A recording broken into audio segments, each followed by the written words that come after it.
libota na nzambe mbote toyesu kopesa libota na nzambe mbote na oyo azosala biso lelo apesi biso pema asali biso bolamu tokutami na bonne santé nakanisi mingi bayebi biso déjà parce que tozala ntango nyonso na rendez-vous mais eza mpe na baoyo nandimi ke lelo mbala liboso omoni biso toza couple ngai na mobali na nga évangéliste Maku ngai ndeko na bino ya mwasi mama Jolie.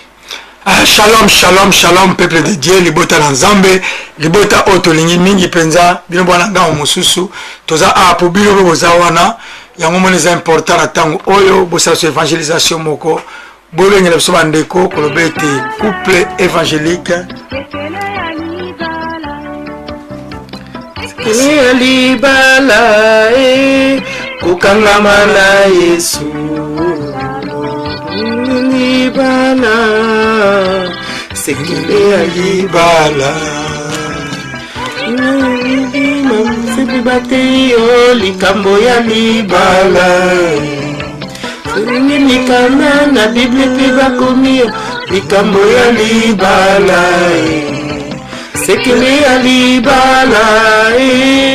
kokangama na Yesu. Shalom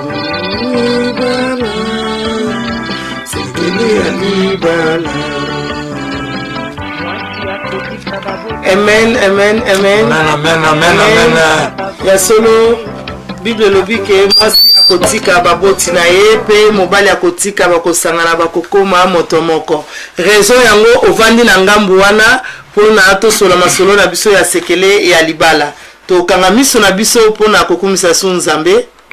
Ya solo oza nzambe oyo osangisi biso na tangu oyo nzambe pona toyeba lisusu nini oyo obongisi pona libala nzambe.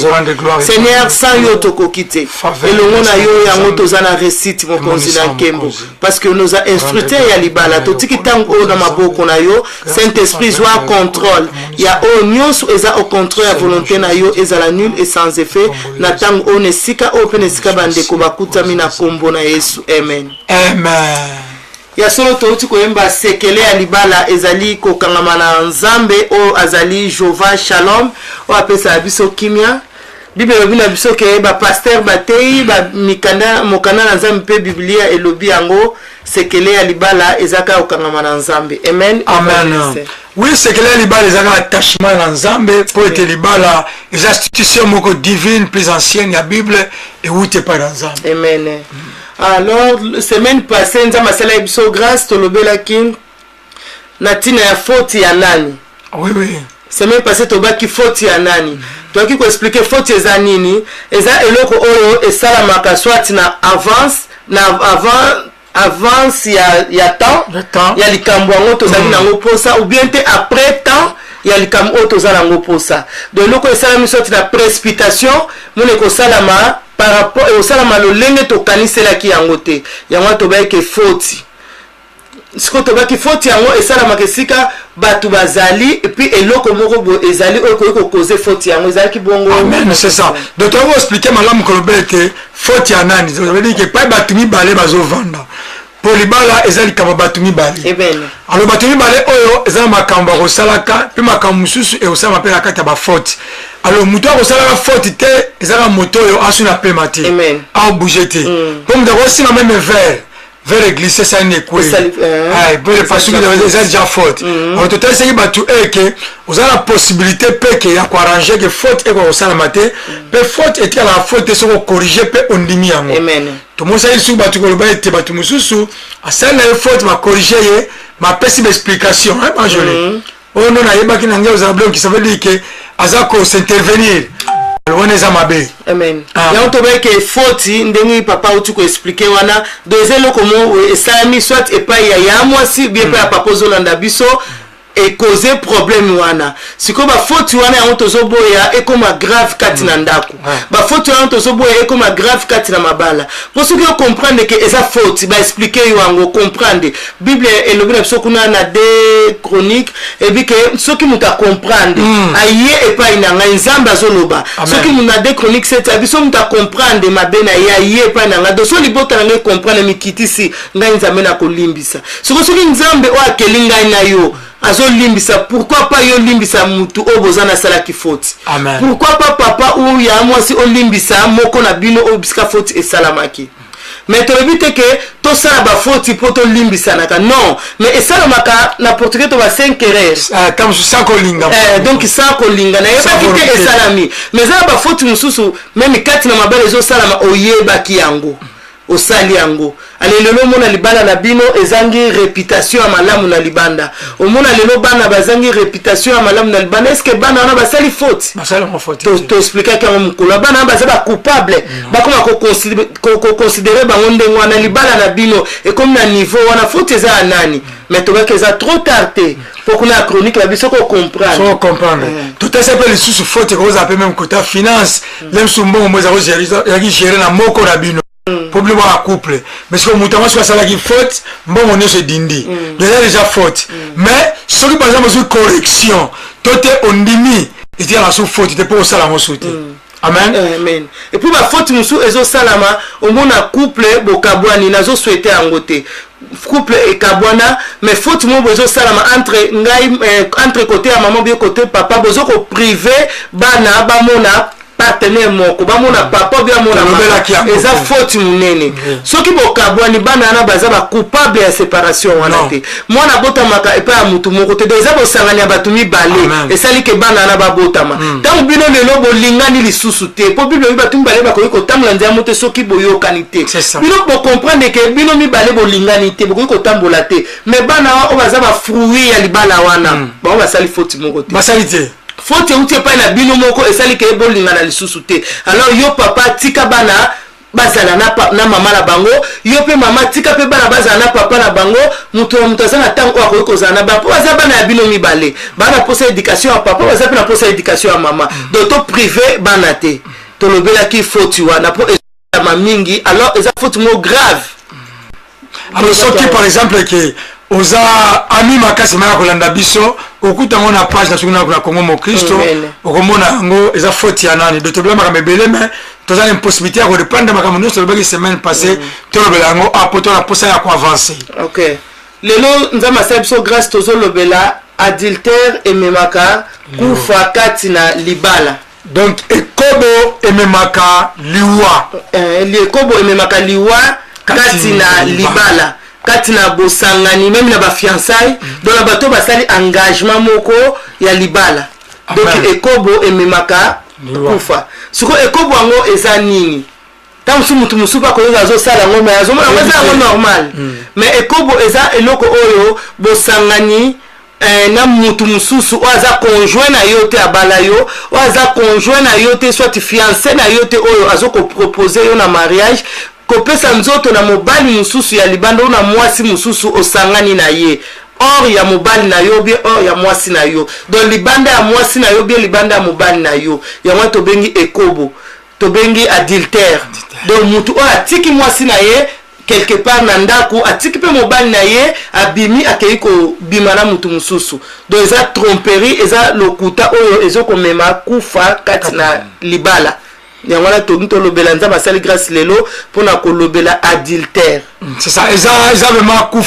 kufa pourquoi eza malamu te toye ko lango lelo biso nyonso c'est pas dit que biso to yebi plus toza awa juste pour ko partager obso to yebi na olibote yebi ko ngwana fo komaka ko mo lobi atuka to sepeli mingi na materia to sepeli mingi na tale sika boye fallait sala bo biso to la posa la bino donc yango na mama to loba awa ekobo eza nini ekobo eza juste eke muto za marié mabimi libanda azui mwasi mosusu o azui mobali mosusu muto wana akwei na kati na ekobo même pe bato baza ba fiancé bible na biso donc bato baza ba fiancé ba koyeba na kaka après mariage ça veut dire tant baza ko bima na ki fiancé na bango baza kati na ekobo mais ce que ekobo to yito lobela lelo za ba fiancé te to lobela adultère oza ba marié mwasi na mobali na kati ya libala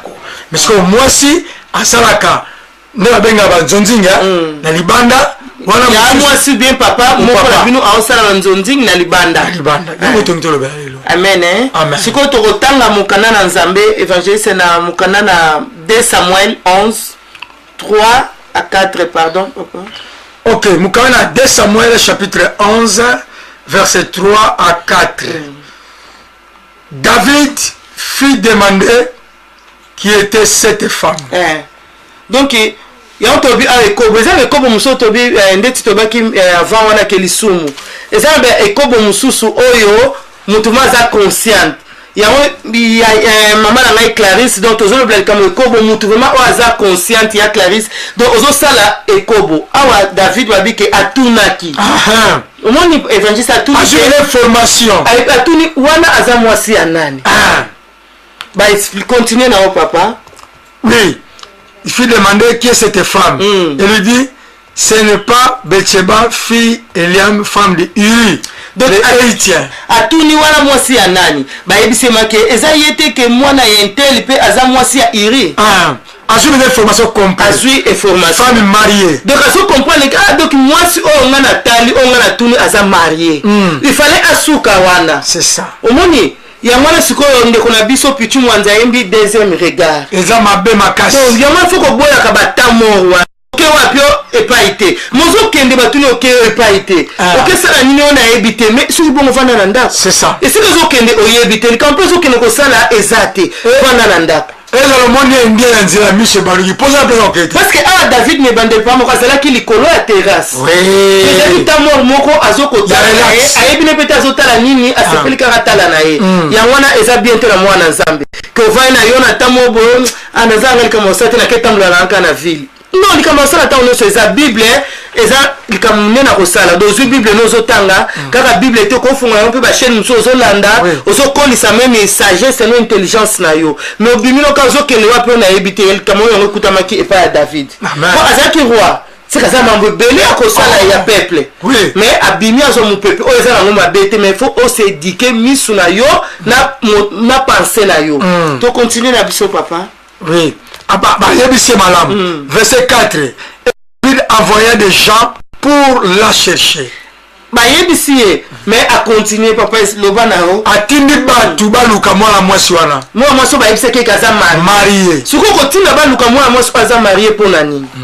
yo oya papa zolanda biso yebi koza na marié obini même na fête même na voyage partout koko kutama omoni mwana mwasi ça ma bête otuni na yo mais ça ma bête parce que oza marié otuna kutu neti na mona ki esika wala savata muso mona ki obosani monini oyeba vi na ye d'accord ba yebiso ke aza marié suka wana mais David asuka ki wana te a continuer bakende koluka ye tam supe yo otinda baluka basa batu ya mabala na Bible kuna na Genèse papa elobeli yango donc mutu asala likambo wana okokuta na Nzambe. Alors omoni ah ouais maman tango abi David atini ba ke lukaye c'est la même chose au mona et puis ça va convaincre au mona mutu ça qui la fête la semaine passée la Bible ou na Italie ou na Suisse sur la côté à Makela sikoyo azuni melo mwasi abatalibala faut moi nazo conserver moi portable yo. Donc, à ce moment, bien la kimia. C'est la même chose, hein, maman. À Tiliba, il y a un numéro de téléphone, il y a moi, c'est Batalibala. Tu as un bal à Batalibala, au bon point. Vous avez pour ça la montée? Vous avez pour ça la montée parce que vous avez marié. On conserve moi pourquoi? Ce que à Tiliba, il y a un lukaye.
Kati na ndako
biso ya mosozo landa biso ne papa otoloba okwete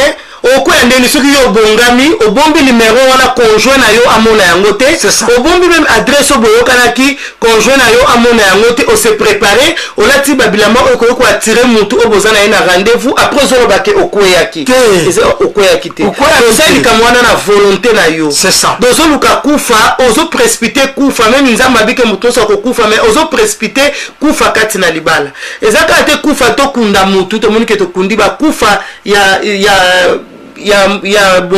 esprit pesa c'est ça ya mozo mona mama obona ta musuzu moto mutako comprendre te situation moko yeli la vie ama mais ndenge ça boye sikoyo papa oyo a commis impuissant hein moi c'est la raison hein place comme la raison que fa asala boye mais raison na ko mona lifelo zona mama on le promesse anini ta mutola te ba pétrole ba nini le meilleur et le pire. Vous en avez maman. Si papa belle ou maman belle, tous vice versa. Ça peut tomber aussi que maman a belli. Peut-être malade maman au sein sur une année. Vous en avez maman. Est-ce que papa a la raison de la Kelibanda? Non. T'es à bon côté. T'es à bon côté. Et ça, tant que l'ingani pour le meilleur et le pire, tu vas que na mukili auto za na kobota makokola na kokufa. Alors tant que bota tant que la maladie et ça na kati ya makambo mibali. C'est ça. Maladie wana epona na ngote chrétien ou païen mukolo mwa mket non. Maladie ce qui eye menza mazana pona obikisa biso gloire à Dieu. Mais tant maladie eye kati na couple, oya impuissant. Donc eza nango raison mon côté que maman loba bon sikonga na on se pelatena kende libanda osali adultère osali ekobo oyo kokota kufa kati na ndaku raison ya impuissant eza raison te ko bima libanda okobima libanda ti mokolo oyo soki moko na bino akufi nde wana obimi tu libanda ti mokomi libre mais na minute oyo papa aza wana makomi akomi na incapacité ya ko satisfaire yo okoki kobima libanda te pose au rotobonde la nzambe tim konzambe a osala biso grâce. Oh siko le problème c'est quoi? Yo bige non la papa zabo to mama zabo na moi malamu na soulager libanda. Osali nini? Osali ekobo. Oh bible za biso ke be kobiste. Toza monter au royaume. Amen. Osala mama. Donc on peut servir nzambe. Okoyemela nzambe. Okoza nzambe motei. Mais so c'est kobiste. Bible za clair et joli. Amen. To on la moté. Bible les adultères. Bakokota tena bokonzi na liko. Siko à quoi sert au changer vie éternelle na yo na nzambe pour la plaisir momentanément. Pour détruire ozali bala na yo. Pour le leçon moi si na yo ayoki ke yo sali adultère obimina moi si moko. Mobali na yo ayoki ke osali adultère obimina mobali moko. Eza ozo détruire li bala na yo. Alors ozo benga ma chrétien évangéliste ozo benga ma chrétien. Chrétien eza identité ya Christ. Alors Christ a démontré que christianisme na ina ekulusu. Amibaka ki pona ngai na yo tozala sauver. Alongola ki bilamba balati lingwana po ngai na yo tozala sauver. Mais siko yo ozo longola bilamba na libanda na mwasi musu na mbali musu pour sauver nani. C'est ça. Et puis tous les jours dans l'église, l'activité aux anathées. Et puis dans malobaka ke ba paye yo oza côté ba paye za chrétien. Yo to bi a chrétien isa identité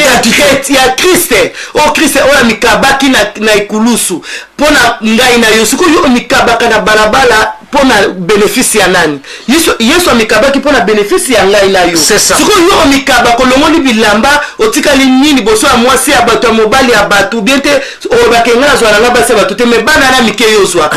Si vous posez à mikete ba maman wana o yozwaka. Si vous posez à maman te me yeba ke yoza marié, okoki ko sala yango te. C'est ça. Posez des engagés na constitution mo na kate libala. Et puis Bible lobi que malheur et que natina 4e génération. O yozo sala lobi te ke ozo funga porte pona bana na o. C'est ça. Que bango pe ba na bango ba ekobiste, bango pe ba sala adultère. Donc on me makufa tina ba koko na yo. Pour chaque fois le kamwane salami, to mona ke kufa e betaka na porte ya ndako. Et puis ça va balanga banda au kala est-ce que kufango patwaza monsieur ebe si ba malheur boni sa kota na ndako na yo tala bino so biso ngoni za masumu ebele to biti nsumu za ekobo mais leto obila ekobo po to kobaka basala nzambe ko kobaka ekobo te lelo to zo obila ekobo mais c'est biblique so so mo de mitunisa mi sabe di kaza ekobiste amen zana mama siko ele ekobiste na royaume azalate amen uzana mwa kitoko mais na royaume ozala zate alors nous bon de la chose on va mettre oyo eza po yo o changer po oyo sala ekobo a changer po ça veut dire nzambo zana mawate gabi ayembela na mingi akabela basala na mbongo afuta mbongo asate ekobiste kaka akota te siko yo moni ke mobala ngai lelo oyo azokoka te azoko satisfaire ngai te aujourd'hui moi raison mo mais raison na yo eza moi prouver te par rapport ya institution divine ya nzambe ya bala donc yo kozela mobala sa nini a récupérer pe abonga moi si mobala pe fozela moi sa nini a récupérer abonga comme ça sikoyo botambola malamu mais osiko soko sali yango ça veut dire que boza batu o boko be kobista yango nzambe asala bolamu pa mama na ngai Victoria nzambe asala bolamu na likambo otozo loba pona ekobo c'est ça na frère so bienvenue pemba nzamba pambola papa amen c'est ça ozona ngama joli donc ça veut dire que faut on sabana na nzambe omoni Joseph avant mon père ba raison abi non na ki obligé na linga mosa Potifar te mais ya linga kinga donc côté on écoute Bible attend l'obité et on pratique en côté ozoko ba moi c'est Joseph asala ki yango moi c'est à Potifar avec ngo babino no Joseph yoko mitungisa mate et puis ali moi simoko ali ayebaki contrôle ya ko sala na po muto ayebati ozoko mama mais comme Joseph abanga kanzambe de christianisme autonome avec comporter Christ ya Yesu katiraye abina ko suir nzoto ya Yesu Mesiati abangu de Potifar binzambo yo yomoni bana nzambe lelo mingi ba ba promesse divine Joseph kuna ba uti ko bwaka ya komona ke oza ngolu mota mukonzi alingi na engai ozana posa chèque 500 € mbala mo kuna liboto ko basundo ningai c'est ça mais na bonzambe oya yeba lobi non jamais na ko kaba bonzambe na ngai c'est ça on a essayé moins à minute on dit que aussi sur ça un rapport sur que batuni au sentir une ezana spécialiste moto quoi expliquer ngo siko kanisa eloko moto ko sala on peut détruire les balles non mais bazuyo ka siko na espère expliquer au sentir les détails on a bossani mais au moins que ça nous ba pour sala yango donc le problème ezana siko ezaki moni mama nzambe fa fungula bana nzambe misu ba mona grandeur ya royaume nzambe ndengeza poso yo ko de ga pour kobo lo mo ya pamba ya muke oko date madame faut préserver comme Joseph abi non en tout cas ngakutu malamu na libanda ba mona bolumbu na ngai bilamba nga tikala nango chemise nga tikala nango tout le temps to se venger c'est mpo mutu so aloba to kimi ngana obaka la chemise akola kisa ki violenga siko na tango to sa ba sa même idée mama abo toucher baba asala ki to malamu yo oboyo ba kene na oko yeni sabatu ke ngana simbio mais ba ko tsala nga contrôle ba moi ke la simbio et puis mama nzambo to sala nzambo ya témoignage nzambo ko témoignage ya malamu e bima ozona mama pour Joseph va comprendre abi e kobo e ko walwani na nzambe e kobo e osala ke na vivre na promesse ya nzambe mama e ko za musika tena Joseph tango komi ke ba Moïse balimba bima abi nazo kufa même ko ba mami kuwa na ngawate oh mama ko akoma ki respecter na mama changer mi kuwa na kobo et puis akoma ki respecter na mboka wana mais soki abima kika na mwasi wana eza lelo na papa mozona na biso respect sila yo tam solo ba mwasi wana mutu azangisa o respect mobali wana mutu azangisa yo ya mwasi respect non ezali oyo lelo sepelo koma no gynécologue ya nzoto ya basi yo mobali ya batu mais koma no gynécologue oyebi nzoto ya basi nyonso ko détailler yango ke mwasi wana azabo mobali yo pe mwasi donc okoma na yo na ebite na ba mbel babenga bango na ba contrôler ba mbel pour ba contrôler biso bana basi ba gynécologue na ebite na ba mbel so babenga bango banani yo pe mwasi okoma no ko contrôler donc oyebi no mobali nyonso omona ngo eza vie ya malamu yango moni eza yango na respect lelo esila yo oba mobali wa mtasala batu ba koma ozanga nga respect mosa te yo mokonde o besala kolongola bilamba partout yeba ke ememaka kufa so batu musuma wa bona wone torgeya nga mwasi ngana babona ngao ni azabu so la politika ka so la ndimika ka do ngamo sa resistera te donc on a dit moi la galo mo boya OK azo changer vie na ye et que na ke azali banda royaume pour batona romba kota te mais exactement grâce pe ngolu donc ça la action wana so zongi le pa nzambe obi nzambe limbisanga na la nge vazi tangu fuene na nge couple tangu fuene na ndimi onga mama na ze kobiste mobile ngana kosa kaye mobile ngana trompa kaye yuda yeba kate avec la natolo mama mbele bele banimela basa bango avec la natolo binga bina mère ngapi na papa donc so ba fali ba bango mboka bi ngambela ngambo ndo menzo na zana ngapi na mwa bakata singa alors que nzambe ayebi yo osulo mutaza très important ba tuna seza nzambe ndambe za ayebi yo ndemo sungi biso awa abi asolo papa mama mibale bele ba koma ba gynécologue gynécologique ya basi c'est ça donc eza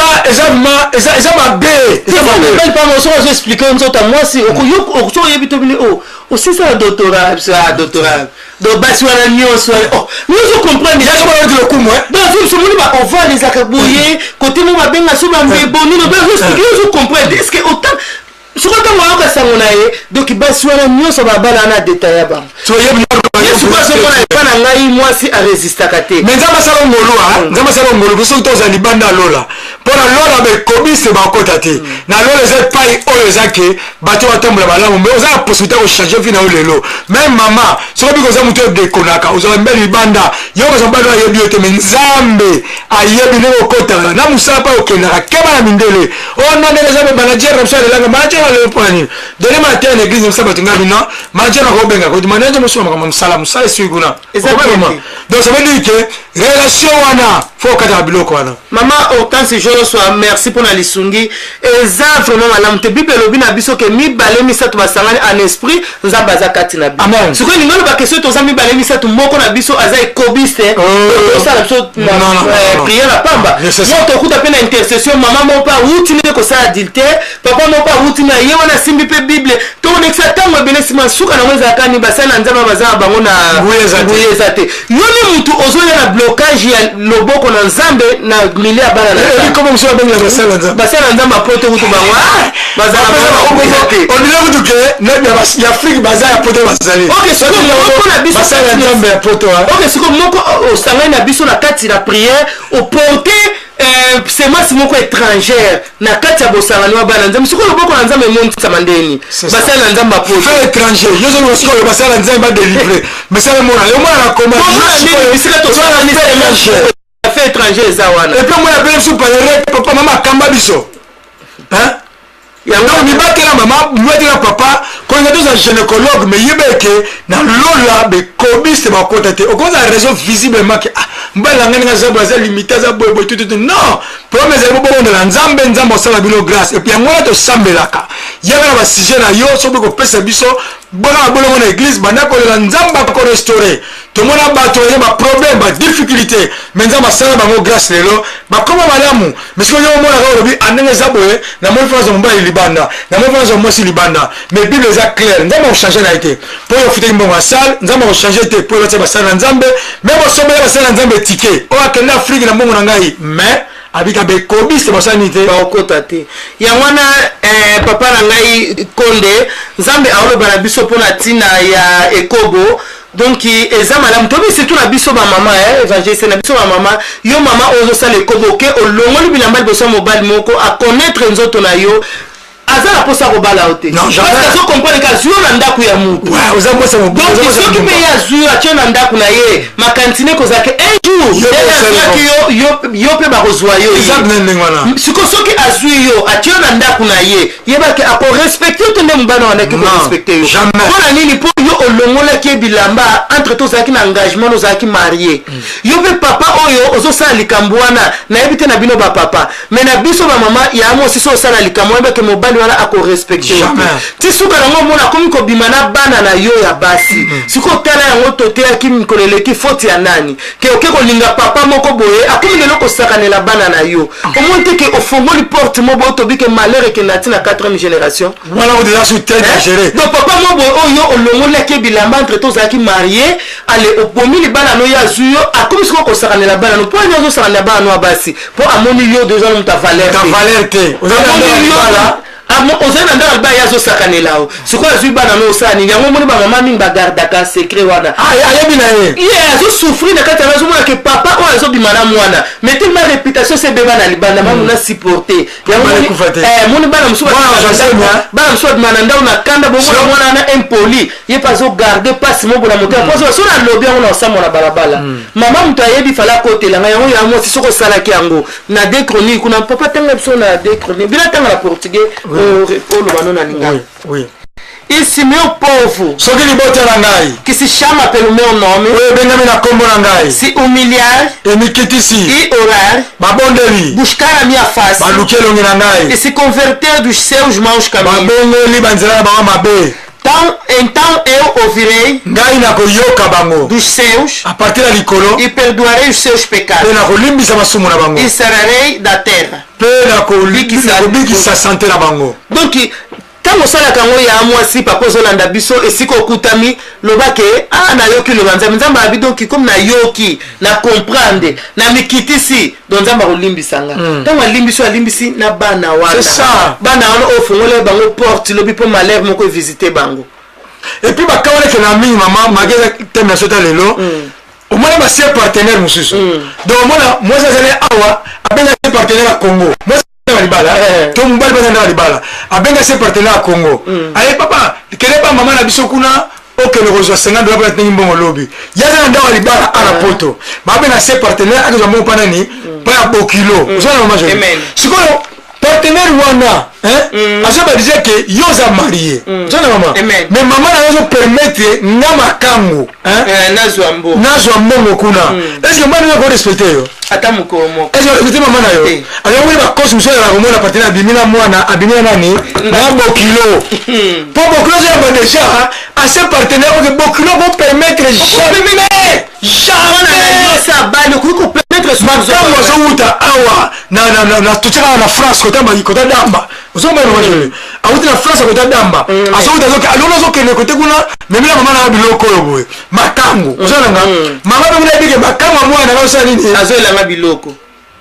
eza kufa oyo ndeko mwasi ya mwasi papa ozokota kati na ndaku nzoto eza temple Yesu Mesia Bible lobi mwasi pe mobali bakotika baboti baosanga bakoma mutu moko balobi teke mwasi akotika baboti bakosangana na mibali et puis mobali akotika baboti akosangana na basi non babiki akosangana mwasi pe akosangana mobali wana nzambe na bonzambene alongola kika mkuwa moko abwaka alongola mibali po abika ke moko oyo ekopesa na ngoba za bango mibali poso alongola mibali seke okoza nona basi mibali misatu mais abika alongola mkuwa moko basala mwasi moko pona mobali moko sikoyo ya mwasi basala pona mobali moko okoma pona mibali 5 6 bénéfice na ngozani ozo sambwa. Même temps aux autres la fête, bateau à mon avis, on a dit que wana azana et moi c'était. Ce que tu étais ma bayo qui n'est qu'au meka. Meka na yo au mona ende ngazali. Yo be papa dans aux autres ba mi bali muso ba bazo sa jamwa sala ba onke ozo su biloko wana te. Mais fallait tonia pour bazo ba ngabi que dangereux à côté awa. Côté dangereux. Donc bateau mo banga moi mobile wana bi moi sina hotel maté. Pour yo mo dire banga tout moi ça résiste à rater. Et ça qui to côté. Apôtre Rokimbati nzama pambolo papa. Merci papa, merci vraiment. Tu as la personne au samedi la concert à faire ridage. Prophète Aaron Kimbati. Prophète Aaron Kimbati nzama pambolo. Merci. Eza malamu ata mukete okay kolongola bilamba epa ya mwasi musubi epa basala ki mwasi pona mobali mobali pona mwasi moko nzoto na biso zali temple Yesu Mesia yango tolobi ke to bato za ba chrétien siko identité chrétienne zoko présenter wapi oboni mama mutu somona awe sombela mali bana magasin pour sombela mwasi na ndakuté asombela mali magasin pour abi momona tanga mona nga mwasi bato umuri programme sala wana do somme lamba ina ndaba komi kanda uzobone pour dire que samedi on fait mailler moko akomo ko la yango na zo ba zo préciser bien que bato baza be kobiste na royaume bakokotaka jamais amen bakokota jamais bakokota jamais yango na moni tozo encourager bandeko koloba que tamusi bomo na mabe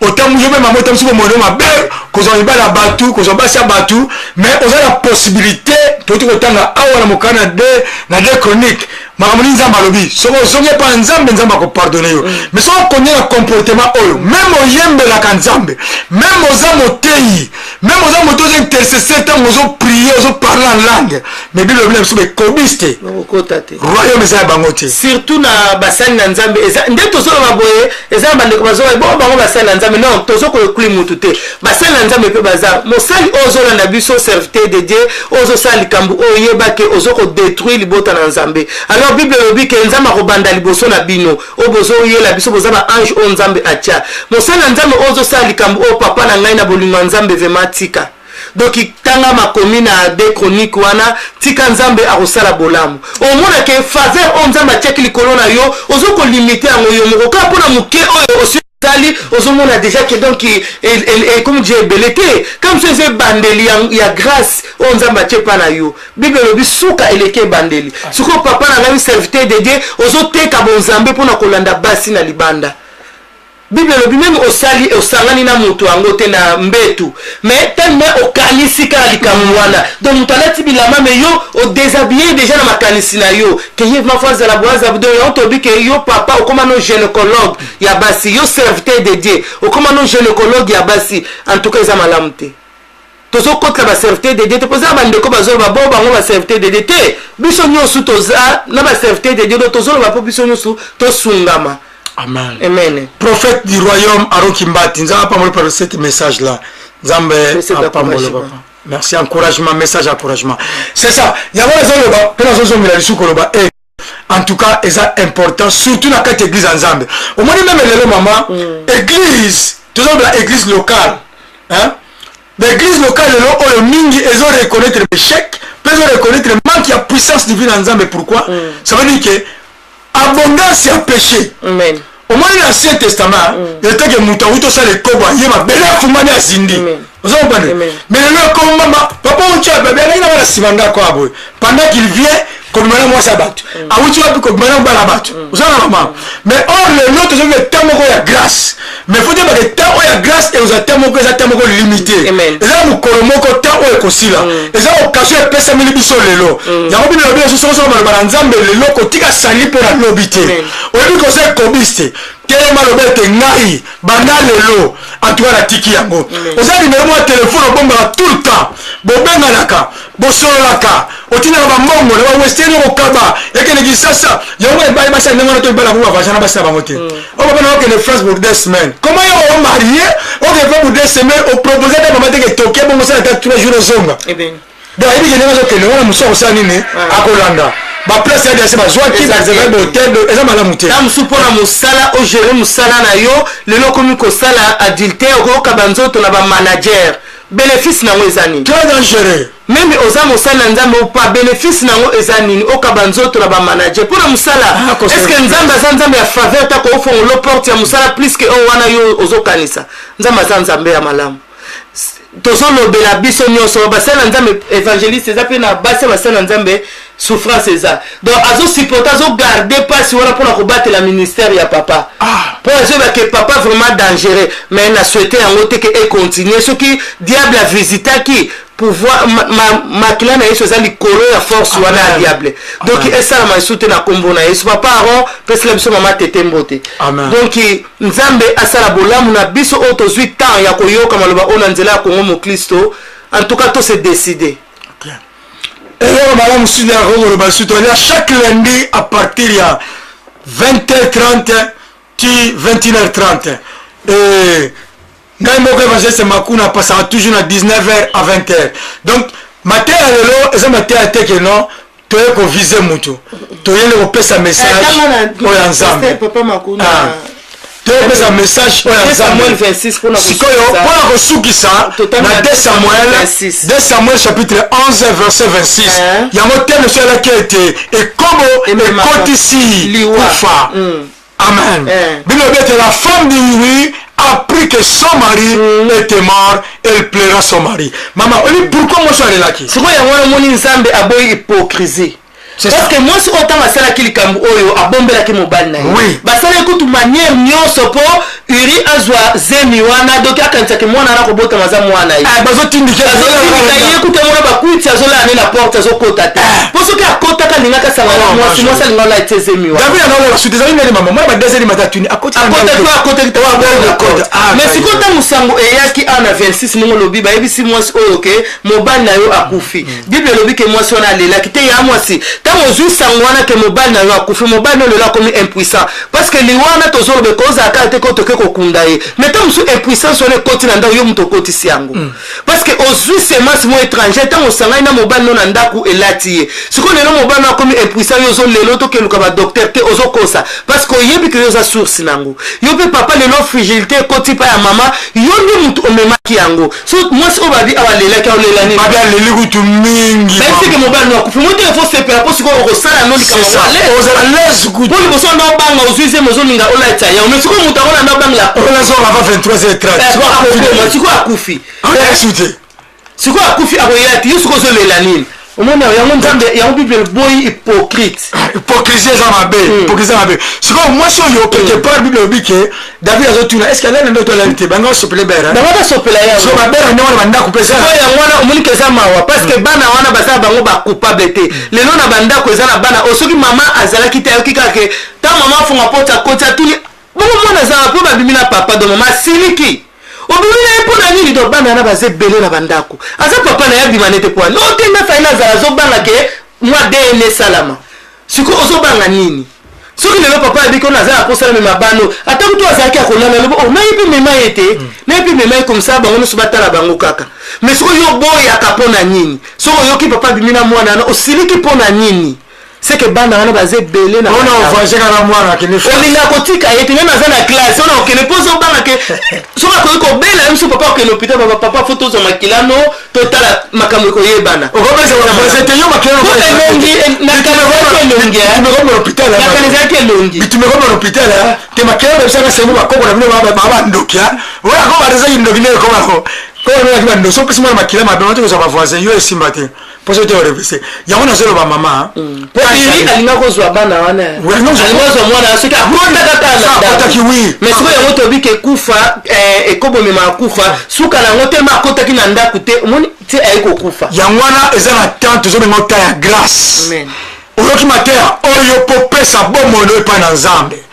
nzambe aza wana maboko ya kofungwama abi je frappe à la porte soki yo ndimi ngai na papa tokoya kosala etumbelo na biso na ndako na yo lokola ozoyoka maloba oyo nana kondela motu moko azochange lelo nimero moko obengaka ozoboma yango lelo base couple base partenaire esama mingi na Europe lingwana poani omwana moto akabona mweso azonga na mbali makambo na 7 ans 17 ans passé est-ce que relation yo yebaki adresse na ndenge nini mais ye oyeba esika azalaka neni yo zobaki aza ancien bible elobi bokanisa susu ba événement passé siko bible yo zolobaki aza ancien passé soki partenaire siko ndenge nini oyebi esika ye azalaka yango na fois baza terre l'église na bi soki libongo ekufa ya masu esani masu ape ekufa to banda mususu totongi asika siko yo masu ekufa okontinua toujours na libongo wana likamu nini oyo tokoma famille anini soki mwana aza wana ok mwana oke na famille mama na ye aoke na famille tatene mais yo na famille boza na relation te boza na relation na moko mwana soki akobala moko mwana osisa baklase bokutani bolebomeli boza binemi te mais boza na alliance moko suwa te okene kotalanaka amen amen amen amen amen ba je le sala kama ko bisa bande ko na so balande biso tel kam na za ka pona loba ezake na linga bino mingi so to kutama awa chaque lundi na aéroport bozawana elo na senga trobato za bana nzambe donc itokanga na bakanda te so likamura mabeza ngai na évangéliste makuto za pe spécialité yango tozana na posa na bino bobenga biso même partie ya Congo mo Kristo to se corriger to solandinga bana nzambe to fingana te vraiment na linga bino mingi yango to kutam awa mabemo so ezalaki mitemeza na kanda te nzambe a consoler na kombo na Yesu. Merci lisusu shalom shalom les bota la nzambe tobi te biso tobi plus que bino tozo yekola toutefois on nzamba pesi biso yango tozo ya resiko yo soki remarque moko ezali to place moko momoni ke il fallait pas bongo en tout cas bolimbisi biso ou bosala yango par écrit tokoyebaka kose corriger mais nayebi eloko moko eke nzambe oyo bino bondimela oyo biso tondimela akosala biso toujours ngolo afin ke tozala ntango nyonso en harmonie na libota la nzambe tozalaka awa po bino bozala ngambo wana kuna tozosangana na église la puissance divine oyo toza wapi na kati na Irlande na Blagestan pai tozokambama na baserviteur vraiment nzambe azosala bolamu pasteur JP Ngwizani na pasteur Ogi Mukwanzo na ba évangéliste ba serviteur mususu o tozala ba ona kati na église porte eza ouvert à partir ya mercredi jeudi samedi dimanche n'importe quelle heure eza malamu mingi tozala ensemble soki ozala esika ko sangana te soki ozala esika to moni ke côté biso tozala eza musika esika ozali luka esika moko o bazotatola Jésus Christ comme Seigneur Sauveur poto koka kozala ensemble na mokolo yango ko kokumisa kiti na bokonzi na kiti ya dimanche banaka 13h à 11h à 13h30 et mercredi tozali na Céline la Babringen et jeudi toi c'est la Babringen mercredi la puissance divine à Blagestan ils a ouvert les portes de 10h à 19h à 20h30 prière intercession merci nzamba pambola biso nyonso na kombo na to bonda pour bandeko balandi biso na télévision afin que ba o bazo tambola mabe batika nzela mabe balanda nzambe afin ba litero ya nzambe to bondeli oza nzambe likolo na yo nzambe de gloire ya na bikamo konzi esengo na po bibelobi mitema nyonso esimbami epai na na ndimete na tango motema ndeko na nga ezozwa décision parce que esimbami na loboko na yo ezozwa décision ya kote malamu moyini azozwa échec na kombo na Yesu tika ete nzambe nsima na ntango témoignage epesama po gloire ezozwa epai na yo mabala ezala restauré au nom puissant de Jésus-Christ mabala na kombo na Yesu Masiya tolobi merci Seigneur Jésus. Merci Seigneur Jésus. Amen. Amen. André Nzunga nzamba pambola yo Papa André Nzunga, merci vraiment.